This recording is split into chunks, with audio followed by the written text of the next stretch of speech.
बनाने जा रही हूँ भरमा करेला, और वो भी बहुत आसान तरीके से। तो उसके लिए मैंने ये आधा किलो करेले लिए हैं और इस तरह के, ये देखिए। अब हम क्या करेंगे, इसे, इसकी जो ये साइड है ना, इसको हल्का सा काट देते हैं। अब हम क्या करेंगे, इसे इस तरह से छील लेते हैं, और छीलने से पहले करेलों को हम अच्छे से धो जरूर लें। अब मैं इसे इस तरह से छीलेंगे, और हमें इसे कुछ भी वेस्ट नहीं करना है। बहुत ही चीज़ें आसान तरीके से बन जाएंगी, ये देखिए। और क्या करना है, इस करेले में हम लगाएंगे एक कट एक साइड में, ये देखिए, इस तरह से लगा लेंगे। और कोई भी चम्मच वगैरह ले लें, उससे इसके जो बीज है ना वो निकाल लेंगे पूरे। अब बीज भी एक साइड में रख लेंगे, और इसी तरह से बाकी सब करेले भी तैयार कर लेती हूँ, बीज और छिलके निकाल के। अब ये देखिए, हमने छिलके अलग कर लिए, करेले हमारे इस तरह के तैयार हो गए हैं, और मैंने बीज ये एक साइड में कर दिए हैं, जो बीज निकले इसमें। बीजों को हम अभी इसी तरह से छोड़ देते हैं, और करेले और छिलके में हम क्या करेंगे, नमक लेके छिलकों में भी थोड़ा सा नमक डाल देती हूँ, और थोड़ा नमक मैं एक साइड में रख देती हूँ। इसी के साथ थोड़ी सी इसमें हल्दी डाल देती हूँ, और थोड़ी सी हल्दी नमक में इसमें ऐड कर देती हूँ। अब हम क्या करेंगे, नमक और हल्दी को मिला के अच्छे से इस करेलों पे लगा लेते हैं, जो हमारे ये साबुत वाले करेले हैं, और इन्हें लगभग 1 घंटे के लिए छोड़ देंगे, अगर आपके पास टाइम है तो। अगर टाइम नहीं है तो आधा घंटा भी काफ़ी है, पर थोड़ी देर छोड़ जरूर दें। इसमें छिलके में भी नमक और हल्दी मिला के सेम टाइम के लिए छोड़ देते हैं। तो मैं ये सब लगा के लगभग आधा घंटा तो छोड़ ही दूंगी। अगर टाइम है आपके पास तो 1 घंटे छोड़ दें, उससे जो भी इसका कड़वापन है वो पूरी तरह से निकल जाएगा। अब ये देखिए, हमारे करेलों को रखे हुए लगभग हो गए 1 घंटा। तो अब हम क्या करते हैं, इनको ना अच्छे से निचोड़ देते हैं, और ये आपको दिख रहा है पानी निकल गया है इसमें जितना भी है।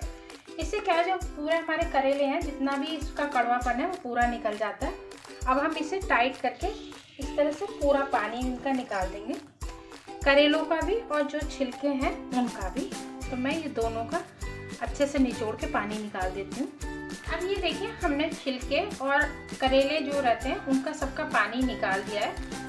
मैंने ले लिए एक कढ़ाई, इसमें 1 गिलास के करीब पानी डाल दिया है, और एक स्टैंड रख दिया है। अब हम उस पर रख देते हैं एक इस तरह की छलनी, और ये जो करेले हैं ना हम इसमें रख देंगे, और इन्हें लगभग 15 मिनट के लिए स्टीम कर लेते हैं। उससे क्या है, जब हम इन्हें ना भर के पकाएंगे तो उसमें टाइम भी कम लगेगा, और अगर हम वैसे पानी में उबालते हैं तो फिर ये इसके अंदर पानी भर जाएगा, तो वो वाला टेस्ट नहीं रहेगा। तो आप स्टीम करके बनाएंगे तो बहुत अच्छे से बनेंगे, और आपके करेले जलेंगे भी नहीं जब आप मसाले के साथ करेंगे तो इसे। तो मैं इसे मीडियम आंच पे 15 मिनट के लिए स्टीम कर लेती हूँ। अब ये देखिए, जो हमारे करेले हैं कितने अच्छे से स्टीम हो गए हैं, इससे ज़्यादा हमें ज़रूरत नहीं है। अब हम निकाल लेते हैं। अब हम ले लेते हैं एक पैन, इसमें मैं डाल दूंगी लगभग 2 चम्मच सरसों का तेल। और करेले ना सरसों के तेल में ही बनाए, उसमें ही अच्छे लगते हैं। तो अभी मैंने 2 चम्मच के करीब सरसों का तेल डाला है। अब इसमें मैं डाल देती हूँ 1 चम्मच जीरा, और इसी के साथ थोड़ी सी डाल देंगे हींग। और अब मैं इसमें डाल देती हूँ ये जो मैंने करेले के जो छिलके लिए थे ना, ये, और इन्हें थोड़ा सा भून लेते हैं हम इसके साथ, हल्का सा। ज़्यादा वो नहीं करने, ब्राउन नहीं करने, हल्का सा कच्चापन निकल जाए उतना भूनना है हमें। अब हमारे करेले के जो छिलके हैं वो भून चुके हैं। अब मैंने 2 बड़े साइज की प्याज ली है, और इसे ना इस तरह से चॉप कर लिया है, ये डाल देती हूँ इसके अंदर। और अब हम इसे भून लेते हैं जब तक कि हमारी जो प्याज है ना हल्का सा गोल्डन कलर नहीं आता। ज़्यादा ब्राउन नहीं करनी, हल्का सा गोल्डन कलर आ जाए उतना भूनना है प्याज और छिलके। इसी के साथ छिलके भी और अच्छे से भून जाएंगे, तो दोनों को मैं भून लेती हूँ। अब ये देखिए, जो हमारे प्याज और छिलके अच्छे से भून गए हैं। इससे ज़्यादा हमें डार्क नहीं करना है प्याज को, क्योंकि फिर क्या रहता है, जो प्याज का मीठापन है ना वो भी निकल जाता है, और करेले में प्याज वैसे भी बहुत अच्छी लगती है। अब हम इसमें डाल देते हैं, ये मैंने जो छिलके थे उसके बीज थे ना, इनको हल्का सा दरदरा सा पीस लिया है, ये इसमें डाल देते हैं। क्योंकि बीज आते हैं ना मुँह में तो कभी कभी बच्चे नहीं खाना चाहते हैं, और इस तरह से हम करेले बनाते हैं तो बच्चे भी बहुत पसंद करते हैं। अब इसे भी इसके साथ 1 मिनट भून लेते हैं, ज़्यादा नहीं, 1 मिनट भून लेते हैं। अब हमारे जो बीज हैं वो भी थोड़ा सा भुन गए हैं। अब इसी समय मैं इसमें ऐड कर लेती हूँ कुछ मसाले। तो सबसे पहले मैं इसमें डाल दूँगी 2 चम्मच दरदरा पिसा हुआ सौंफ। सौंफ थोड़ा सा ज़्यादा ही डालें इसमें। साथ में 1/4 चम्मच गरम मसाला, 1 चम्मच धनिया पाउडर, 1 से 1.5 चम्मच लाल मिर्च। क्योंकि ये ज़्यादा तीखी नहीं है तो मैंने थोड़ी ज़्यादा डाली है, और करेले थोड़े चटपटे ही अच्छे लगते हैं। साथ में आधा चम्मच हल्दी पाउडर, और टेस्ट के हिसाब से नमक। नमक हम इस मसाले के हिसाब से ही डालेंगे, क्योंकि हमने करेले के ऊपर तो लगाया था नमक, तो थोड़ा सा उसका भी रहता है टेस्ट। अब इसे थोड़ा सा मिक्स कर लेती हूँ इस तरह से, और इसी समय मैं इसमें डाल देती हूँ, ये मैंने 1 आम ग्रेट कर लिया है, इसे डाल देती हूँ। अगर आम नहीं है तो आप इससे अगर आमचूर भी डाल सकते हैं, पर आजकल आम का सीजन है तो मैं फिर आमचूर नहीं डाल रही हूँ, आम ही डाल रही हूँ। अब इन सब चीज़ों को हम 1 से 2 मिनट अच्छे से भून लेते हैं, जिससे कि हमारे जो आम है वो भी थोड़े सॉफ्ट हो जाए और मसाले भी अच्छे से भून जाए। अब ये देखिए जो हमारा मसाला है कितने अच्छे से भून चुका है। अब हम इसे निकाल के हल्का ठंडा कर लेते हैं। अब ये हमारा मसाला भी ठंडा हो चुका है, और करेले भी। और करेले देखिए कितने सॉफ्ट हो गए हैं, क्योंकि हमने उबाले नहीं है और बस वो स्टीम करें उसी से कितने अच्छे हो गए।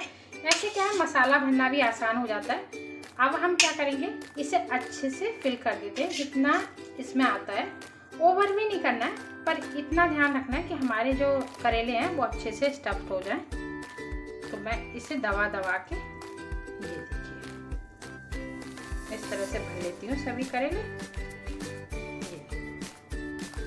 अब ये देखिए हमारे जो करेले हैं अच्छे से भर गए हैं। मैंने ले ली एक कढ़ाई, इसमें मैं डाल दूंगी लगभग 2 चम्मच ऑयल, ज़्यादा नहीं 2 चम्मच काफ़ी है, और इसे थोड़ा सा गर्म होने देती हूँ पहले। अब ऑयल गर्म हो चुका है, अब हम रख देते हैं ये करेले अपने इस तरह से, और इन्हें क्या है लौट पलट करते हुए अच्छे से, जब तक कि हमारे करेले अच्छे से गल नहीं जाते तब तक हम इन्हें पका लेते हैं।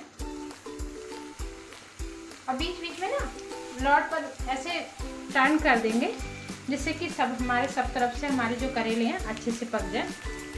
अब ये देखिए हमारे जो भरवा करेले हैं कितने अच्छे से बनके तैयार हो गए हैं। मैं आपको पास से दिखाती हूँ कितना अच्छा कलर आया। और बस ये है कि जब मैंने इसमें कढ़ाई में डाले थे तो इन्हें लौट पलट करके अच्छे से भून लिया है, जिससे कि इसका जो ऊपर का ये है ना पार्ट वो अच्छे से भून जाए, उसका टेस्ट अच्छा आता है। ये देखिए मैं आपको दिखाती हूँ कितने अच्छे से भून गई है चारों तरफ से। अब हम इसे सर्व कर लेते हैं। अब हमारे भरमा करेले बनके तैयार हैं, एक बार ज़रूर ट्राई करें। अगर आपको ये रेसिपी थोड़ी सी पसंद आती है तो प्लीज़ आप लोगों से रिक्वेस्ट है मेरी वीडियो को लाइक करें, शेयर करें, कमेंट करें और चैनल को सब्सक्राइब करें।